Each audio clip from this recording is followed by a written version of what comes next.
26절로 30절입니다. 이스라엘은 아르논 골짜기를 통과하여 아모리인들의 땅으로 진입했습니다. 이 아르논 일대는 모압과의 접경 지역이죠. 국경 수비가 허술하여 이스라엘 백성이 통과한 뒤 북진하여 비스가산에 도착했을 것입니다. 여기서 민수기와 상충하는 진술이 또 나타납니다. 본문에서 모세가 사신을 보낸 곳이 그대못 광야인 반면 민수기에서는 광야가 내려다 보이는 비스가 산꼭대기였습니다. 21장 20절 보세요. 이 문제에 대해 두 가지 가능성을 생각해 볼 수 있습니다. 첫째, 비스가 산지 북쪽은 모압 광야인 반면 남쪽은 그대못 평지인데 그곳이 넓은 의미로 비스가 산지로 간주되었을지 모릅니다.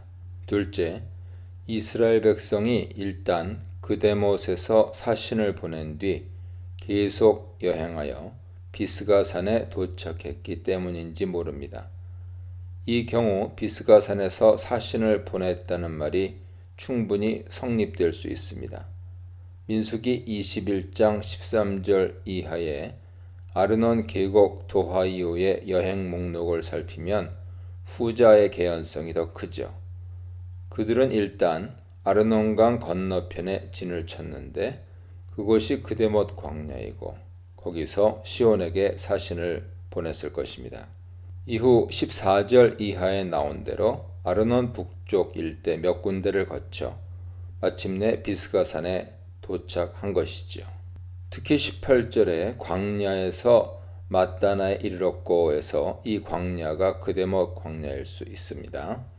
헤스본 왕 시온과의 협상 과정 또한 민수기 21장 21절 이하에 상세히 기록되어 있습니다. 이스라엘은 에돔과 모압에게 그랬던 것처럼 시온에게 평화 협상을 위해 사신을 보내 영토를 지나가게 해달라고 부탁합니다. 에돔과 모압을 통과했을 때와 마찬가지로 큰 길로만, 문자적으로는 오직 그 길로입니다.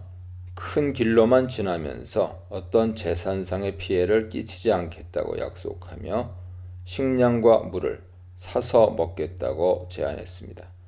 하지만 아모리 왕 시온은 이스라엘의 통행을 거부했으며 국경 방어에만 치중했던 에돔과 달리 공격까지 합니다. 여기서 신학적으로 중요한 진술이 등장하죠. 하나님께서 시온의 성품을 완강하게 하시고 완고하게 하셨다는 발언입니다. 완강하다와 완고하다는 이미 파라오에게 적용되었던 완고한 심리를 나타내는 동사들이죠. 2장 24절에서 하나님께서는 아모리 사람 시온과 더불어 싸워서 그 땅을 차지하라고 명령하신 반면 26절에서는 모세가 전쟁을 하지 않고 평화 협상안을 제시합니다. 과연 모세가 제안한 협상은 하나님의 의도였을까요? 우선 평화로운 협상 시도는 명백히 신명기 20장 10절 이하 규정에 의해서도 정당했습니다. 하나님께서는 어떤 성읍을 치리할 때 먼저 화평을 선언하라고 명령하십니다. 만일 그들이 거부하면 전쟁을 개시하여 그들을 진멸해도 됩니다. 흥미로운 것은 파라오의 경우와 마찬가지로 아모리 왕 시온의 거친 심리를 묘사한 동사들은 히피령 동사로서 하나님께서 시온 왕을 완강하게 그리고 완고하게 만드신다는 점이 강조됩니다. 즉 시온 왕은 파라오와 같은 자임이 암시되죠. 시혼 역시 하나님의 뜻을 거스르면서 고집을 부리고 있는 것입니다. 하나님께서 완고하게 만드신 이유 또한 동일합니다. 이는 네 하나님 여호와께서 그를 네 손에 넘기시려고. 다른 동사인 하자크, 강하다, 단단하다를 사용하지만 의미상 동일한 진술이 훗날 여호수아 정복 전쟁 과정에서 가나안 족속들에게도 적용됩니다. 그들의 마음이 완악하여 하자크, 이스라엘을 대적하여 싸우러 온 것은 여호와께서 그리하게 하신 것이라. 그들을 진멸하여 바치게 하여 은혜를 입지 못하게 하시고 여호와께서 모세에게 명령하신 대로 그들을 멸하려 하심이었더라. 결론적으로 하나님께서는 대적들을 이스라엘에게 넘기시려고 그들을 완고하게 하십니다. 그들의 완고함 때문에 결국 전쟁은 피할 수 없었기에 하나님께서는 미리 전쟁을 명령하신 것이며 아모리 족속과 그들의 왕 시온은 단지 전쟁에 이르는 협상 과정 속에서 자신들의 완악한 마음을 드러내 진멸 대상임을 스스로 증명하고 있을 뿐입니다. 31, 35절입니다. 협상이 결렬되자 하나님께서는 즉시 시온 왕과의 전쟁을 선포하십니다. 이제 시온 왕의 땅은 이스라엘의 차지가 될 것입니다. 시혼이 먼저 공격해 왔습니다. 시혼은 야하스에서 이스라엘과 격돌했습니다. 아마 이곳은 이스라엘이 아직 느보산에 도착하기 전에 수경을 한 비스가 산악 지역 아래쪽에 위치한 지역이었던 것 같습니다. 이스라엘은 그들과 맞선 끝에 물리쳤는데 앞서 건너온 아르논 골짜기로부터 멀리 야복강에 이르기까지 아모리인의 땅을 점령하게 되었습니다. 후대 선지자 아모스의 회고적 기록에 따르면 이때 이 지역의 아모리 족속은 백향목처럼 장대하고 상수리 나무처럼 강했습니다. 그런데도 이스라엘은 하나님의 능력을 힘입어 그 무적의 종족을 무찌른 것이죠. 이스라엘은 시온 땅의 모든 성읍을 정복하고 또한 각 성읍에 살던 모든 사람을 남녀노소 할 것 없이 심지어 유아까지 진멸했습니다. 진멸하다를 의미하는 중요한 히브리어 단어 하람에 대한 바른 이해가 필요합니다. 단어의 의미는 전적 봉헌이며 명사는 헤렘이죠. 특별히 헤렘 전쟁은 진멸 전쟁으로 인간이 그 전쟁으로부터 전리품이나 소유물, 나아가 포로도 사로잡지 않고 전적으로 하나님께 바치는 전쟁입니다. 헤렘 전쟁 규칙은 대상에 따라 두 가지로 분류됩니다. 신명기 20장 보세요.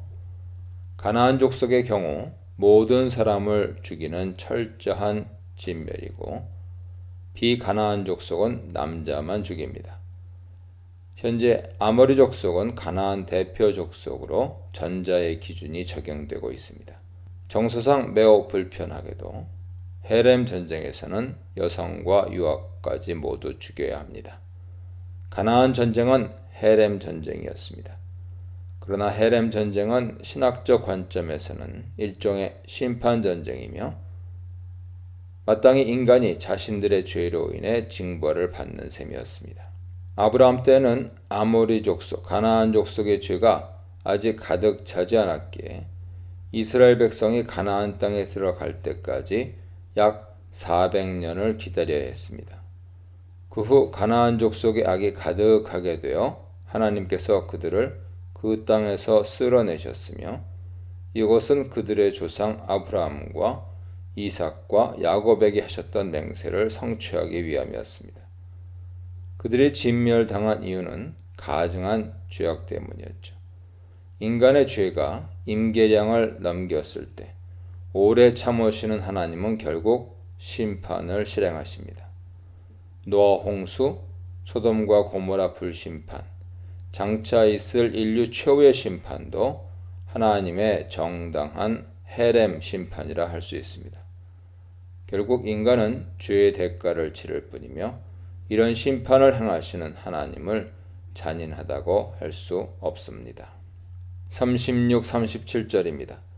이스라엘이 점유한 헤스본 왕 시온의 영토 범위가 대략적으로 묘사됩니다.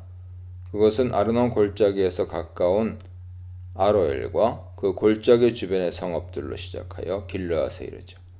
여기서 길르앗은 야복강을 중심으로 펼쳐진 넓은 평원을 의미합니다. 그 너머는 바산 평원으로 바산 왕 옥이 다스리고 있는 영토였습니다. 민수기 21장 25절 이하에서 확인되듯이 이스라엘은 아모리 족속의 성읍들을 모두 정복했으며 그들의 수도 헤스본과 위성 촌락들을 모두 빼앗았습니다. 이것은 이스라엘의 완전한 승리, 곧 그 땅이 모두 그들 수중으로 넘어왔음을 의미했죠. 과거 헤스본은 원래 모압 왕의 영토였으나 아모리 족속이 모압을 물리치고 아르논까지 모압을 밀어내 그곳을 국경으로 삼았습니다. 그러나 그 지역이 이제 이스라엘의 수중으로 넘어왔죠. 야복강 주변은 당시 암몬 땅이었는데 이스라엘 백성은 거기서 진격을 멈추었습니다. 민수기 21장 25절에서 보고하는 대로 암몬은 강력했고 국경 수비 또한 견고했기 때문이며 보다 중요하게는 하나님께서 그들과의 전쟁을 금하셨기 때문입니다. 정당한 방법으로 완악함을 통해서 불순종의 대가, 순종의 대가에 대해 묵상해 보시기 바랍니다.